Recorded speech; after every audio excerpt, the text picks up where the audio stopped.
Hi, and we're back with another episode of Peak Alpha Strobe Light series, the very first for 2022. We hope the new year has begun well for you, and we wish that the new year is fun, enriching, and healthy. As you know by now, on the Strobe Light show, we introduce you to Peak Alpha's family of customers. And even if we have to say so ourselves, they are quite an exciting bunch. We always hear of them going off into the mountains, waking up at the crack of dawn to photograph birds. Somebody's making beer, somebody's predicting people's futures. Like I said, a very exciting bunch. And today's guest is no less interesting. He owns a store in Indiranagar, Bangalore, and that's where I am at. But most of the things at the store are designed by him.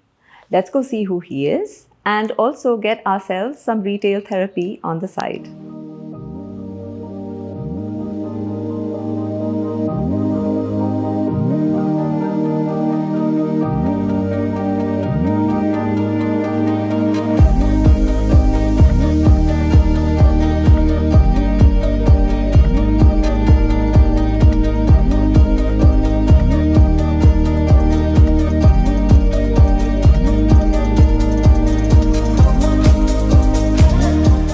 Hi Karthik, welcome to Peak Alpha Strobe Light series. Thank you, Anupama. Thanks for having me. I can proudly claim that I introduced Karthik to Peak Alpha, and his life has changed to become so much better after that, right? Yeah, I can say that the one good thing that Anupama did in her life was to introduce me to Priya Sundar and to Peak Alpha. That has definitely changed my life. Yes. Thank you, Karthik, on behalf of Peak Alpha. But Karthik is more than a friend. He is the founder and principal designer at the Varnam Craft Collective, which works with artisans in Channapatna to create a whole range of products. One of them is this. So he has a line of jewelry, he does lighting, he does home accessories. But I think Karthik is best fit to tell you more about Varnam. So Karthik, tell us, this is not just a store, but Varnam is so much more, the Craft Collective, right? So what is it that you do? So, Varnam is actually a social enterprise. We are a for-profit social enterprise that has been working for over a decade now in reinterpreting and reinventing the 200-year-old toy craft of Channapatna. Channapatna is very well known to people from all across India as a toy craft. And what we do at Varnam is to reinterpret this toy craft in multiple ways, as you can see around the store, to make it modern, contemporary, and more importantly, to make it a part of your everyday life. That's what we are known for. Yes. Right. So I know you're a computer engineer, you have an MBA, you worked at radio stations, you worked in a music company, and now you work for an internet fiber services company. So what is it that drew you to the Channapatna craft? So I have always been interested in design. And music, and I feel music, art, culture, fashion, crafts, they are all a very diverse part of what India stands for as a mix of cultural diversity. And I obviously moved from one field into another, doing things which excited me. So I started with music, I went on to radio, then I worked with a jewelry design company, and now I work in communication design with Act Fibernet. But I've always also been interested in the crafts of India, and especially the crafts of Karnataka, which I feel have never really got their due. The Channapatna craft especially drew me to it because I've seen it in many exhibitions, and I always felt that the craft was not represented to its potential, and I felt it had a lot of potential to be worked upon. The colors, the warmth, the possibility of what the craft could be is what attracted me to it. And of course, it started as a passion project. It still continues to be a passion project. It started as a prototype project for Fab India. And then I slowly took off on its own, baby steps, one step at a time. Yeah. So you're not a trained designer. Yes. And do you think this gives you a kind of advantage or a fresh perspective to look at a 200-year-old craft?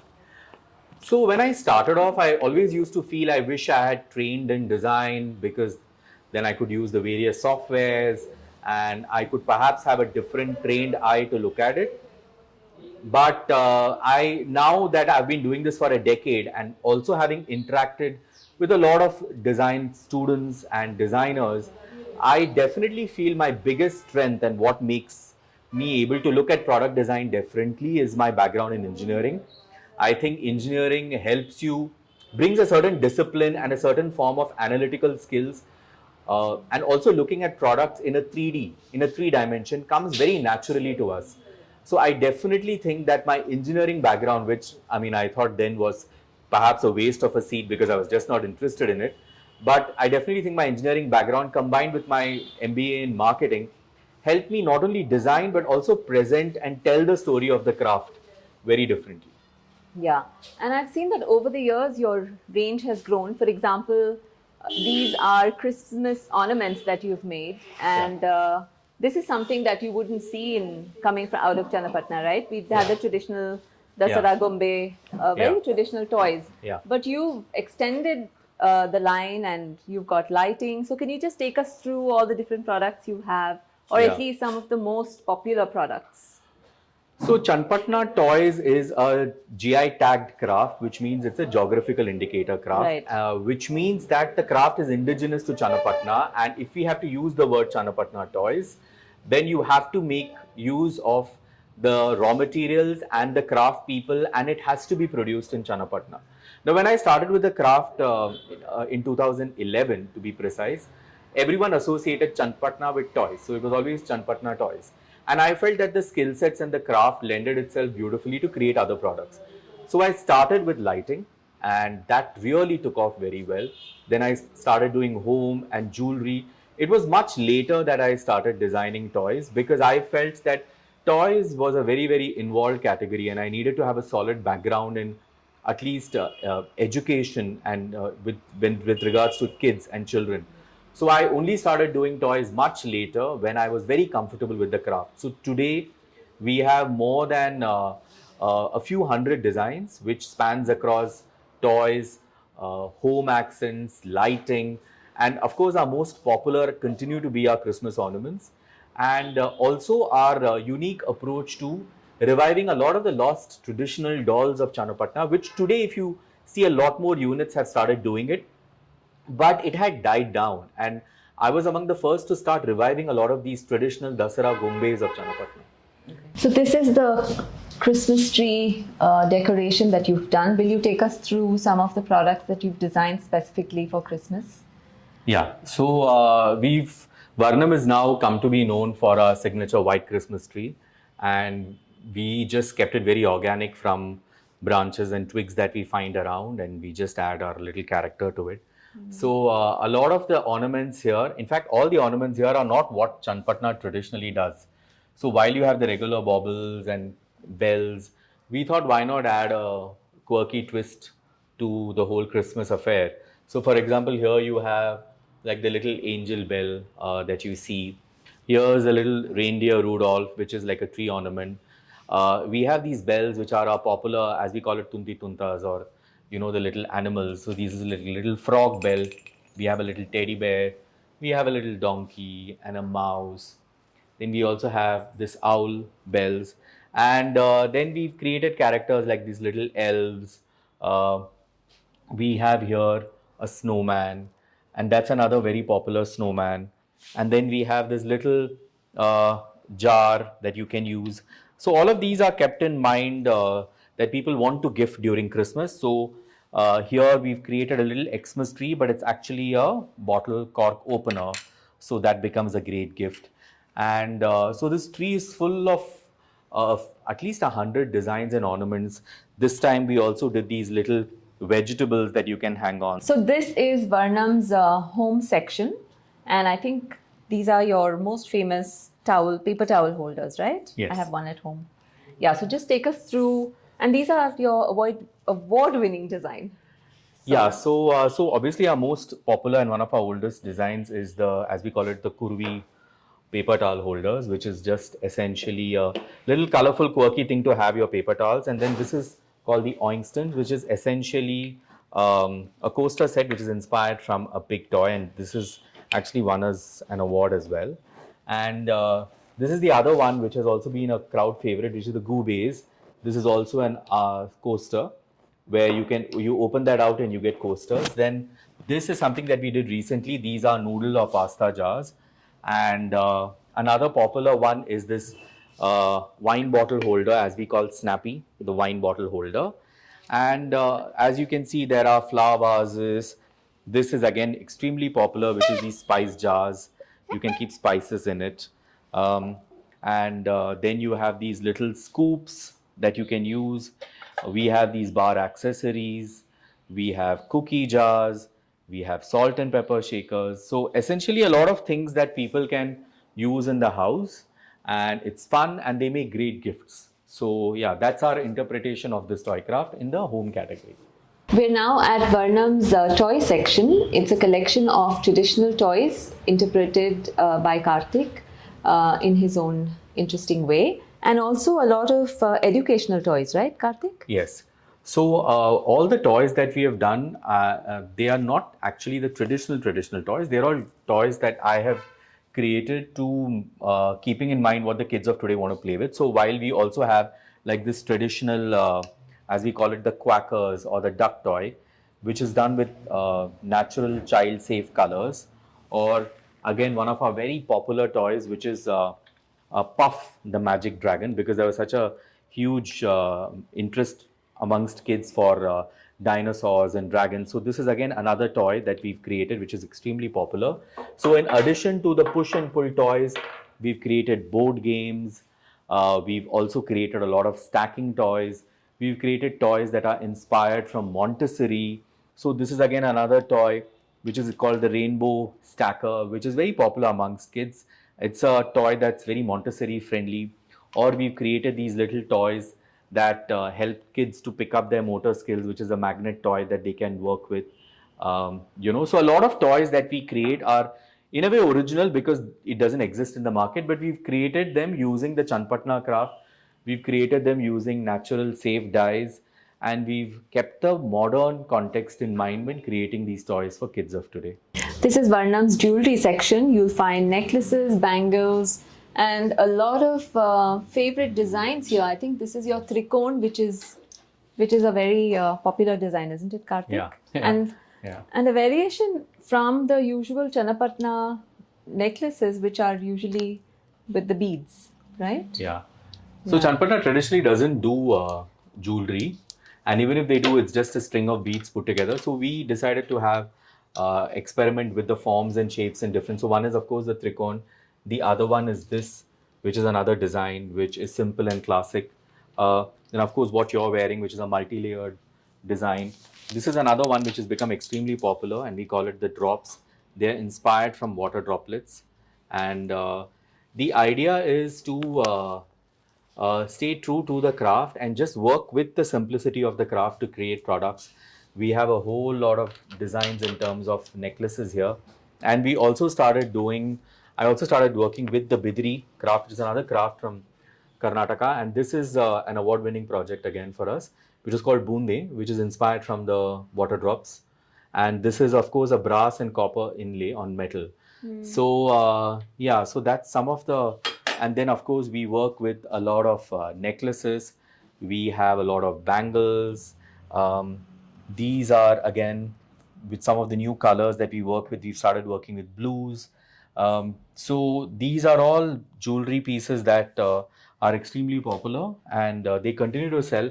I mean, unlike other pieces where people usually design jewelry and do collections, most of our designs have been with us for years and people still continue to like it. And I think that's a testament to what the purity of this craft is and the strength of this craft is.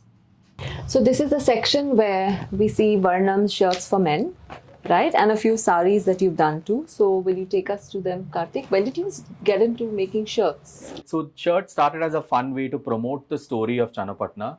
And I thought that when youngsters wear these shirts, there's a little bit of curiosity about where is this craft from, what is this? And then the backstory of the Channapatna toys comes. So this is our little jumbos. Then we started doing with the little seahorses here. We started doing our caterpillar toys. So a lot of, and this is our snail toy. So initially it started as a fun project, but then people started liking the men's shirts so much that we started creating other menswear. The idea being to support the crafts of hand block printing and handlooms.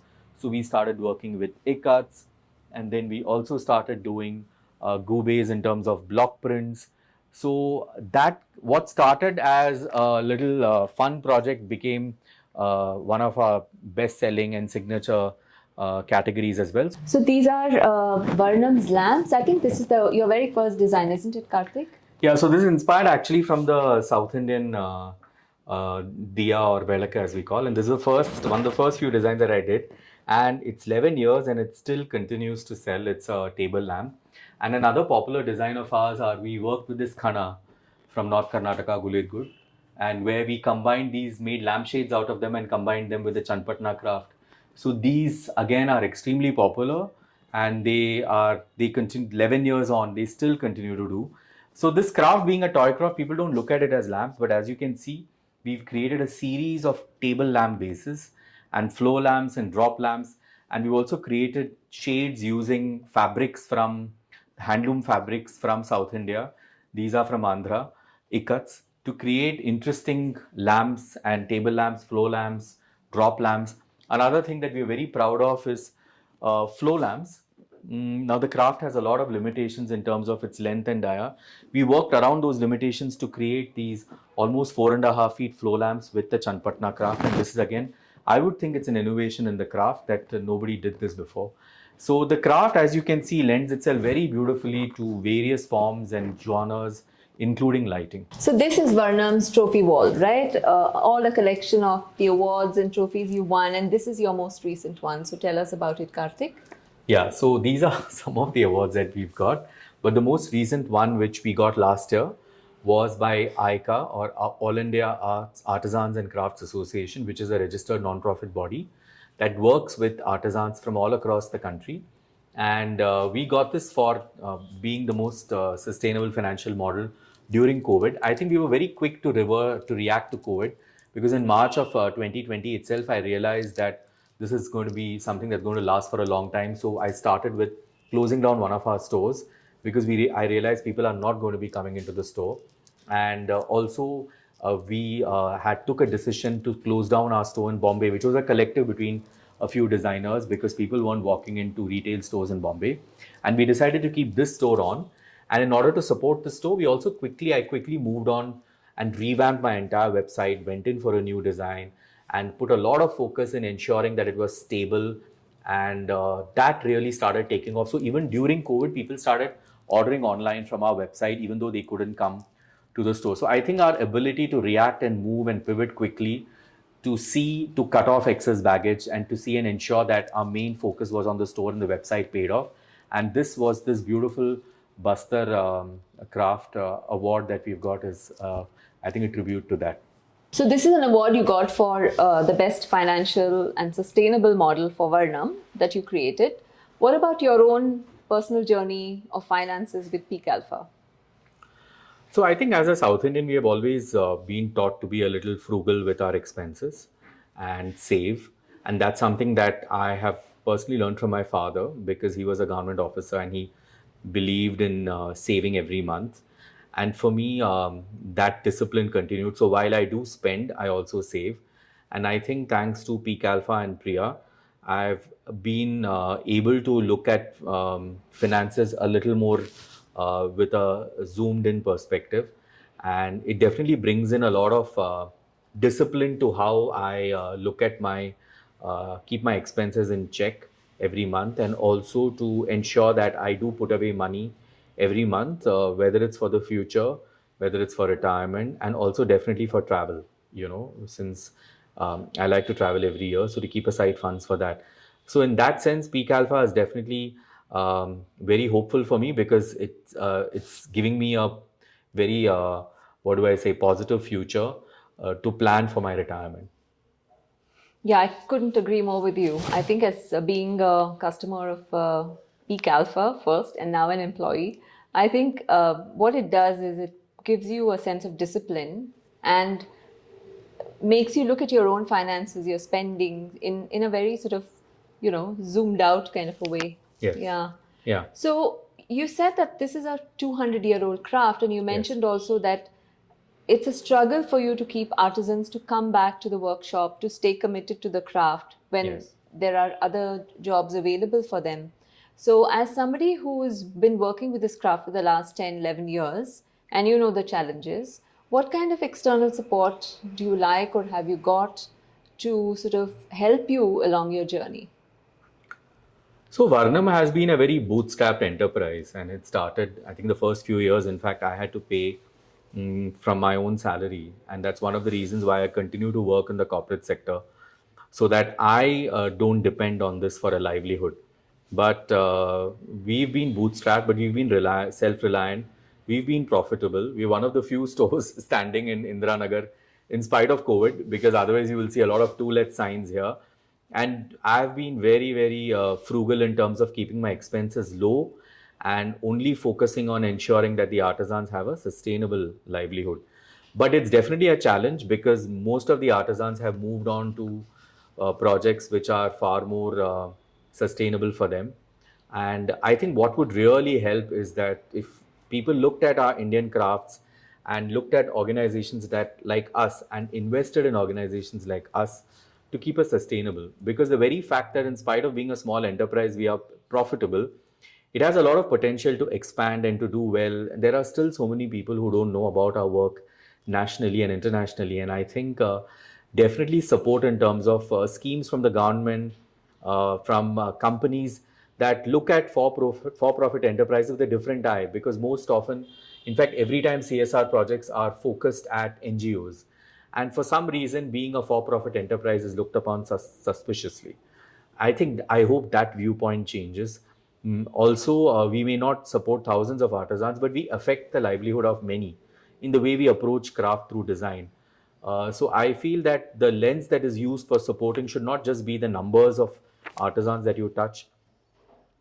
They should also look at what difference you make to the craft. And let's not forget, crafts is the second most income generating sector in India after agriculture. And we desperately need funding in terms of VCs, people who want to look at this as a profitable model and to look at something as giving back to the society. So I think that's very badly needed for us. A craft is a skill and expertise that few people have and many benefit from. Whether it is the craft of making toys and jewelry or it is the craft of wealth management, I think it is important to cherish and value it. And for that, Karthik, we appreciate you for having found new purposes with a 200-year-old craft for, for contemporary living. And thank you also for being on the show. Thank you. Thanks for having me, and thanks to Peak Alpha for taking your viewers, giving your viewers a glimpse into the world of Chanpatna and the Gumbegala Uru, as we call it. Thank you so much.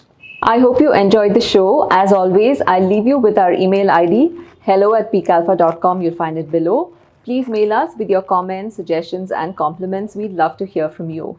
If you haven't already, please check us out on YouTube.